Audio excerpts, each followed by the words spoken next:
Hey guys, so Barry and I decided to get in touch with our darker sides and take a walk today through a local cemetery. Oh, and before we started we were greeted by these guys, which is actually super normal in Oregon, but still pretty intimidating. Free local advice: the deer here will 100% maul you, your child, and your dog for free, especially when there are babies like this involved. Anyways, while traversing this historic graveyard's many paths, I got to thinking about one of my all-time favorite scary stories, or urban legends rather, and I figured, why not record our trek and match it up to this tale of terror? So here it goes. One night, in a small town probably not too far off from your own home city, a party was held, and amidst the shenanigans, one particular partygoer, we'll call her Sarah, became the object of several of her peers' affections, or more appropriately, of their criticisms. Sarah had always been quiet in class, and this was really her first party, so when the normal chiding rolled around her direction, and when she failed to produce a comeback, a number of encompassing classmates took the opportunity to goad her further, as teens often do.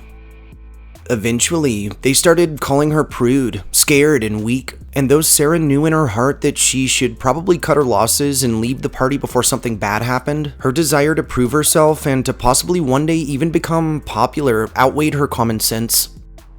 When the proverbial conch was passed to Chad, a jock who was pretty much loved by everyone, things took a turn for the worse. Chad insisted that to prove that she wasn't a scaredy cat or weak, that Sarah shouldn't have any problem accepting a small dare, and Sarah, in desperation, agreed even before she'd heard the terms. Chad's dare involved a local graveyard called Fell's Rest, which was supposedly haunted by the spirit of a long-dead witch, one Margaret Hatch, that was ready to claim the lives of any who dared enter after dark. Sarah was to enter the yard at midnight and was to stand atop Hatch's marker for 1 whole minute. When Sarah asked Chad how they'd know if she'd accomplished her task, he handed her his favorite knife and told her to drive it into the earth directly in front of Margaret's grave, so they'd have proof the following morning. The next night, Sarah prepared for her adventure.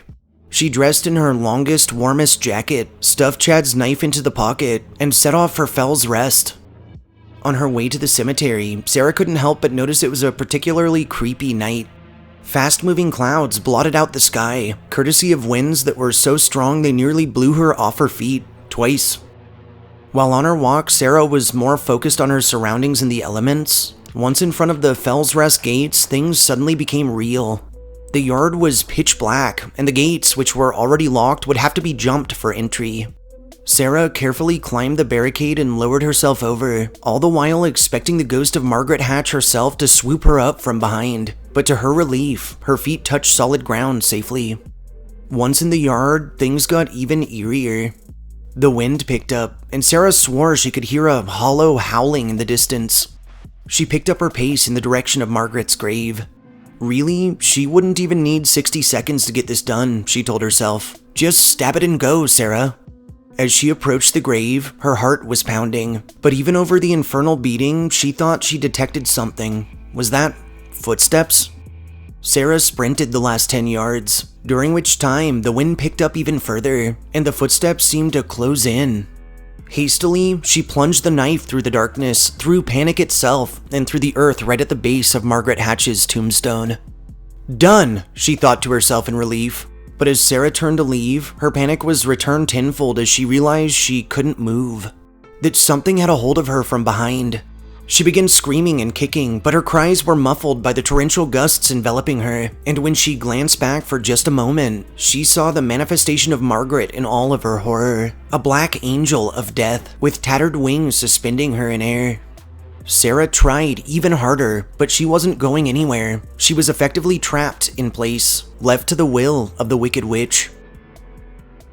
The next morning, her group of peers from the earlier party arrived to the yard, where they discovered a disturbing scene. There lay the body of poor Sarah, dead, her face frozen in an anguished look of absolute terror, right beneath a large black onyx angel statue, and pinning her to the ground was Chad's knife, which unfortunately had caught the thickened portion of her long jacket in the wind on its way down into the earth.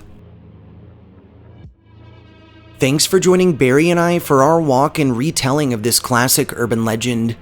If you enjoyed our reading, subscribe to our channel, like this upload, and share us with anyone you think could use a good scare. Until next time.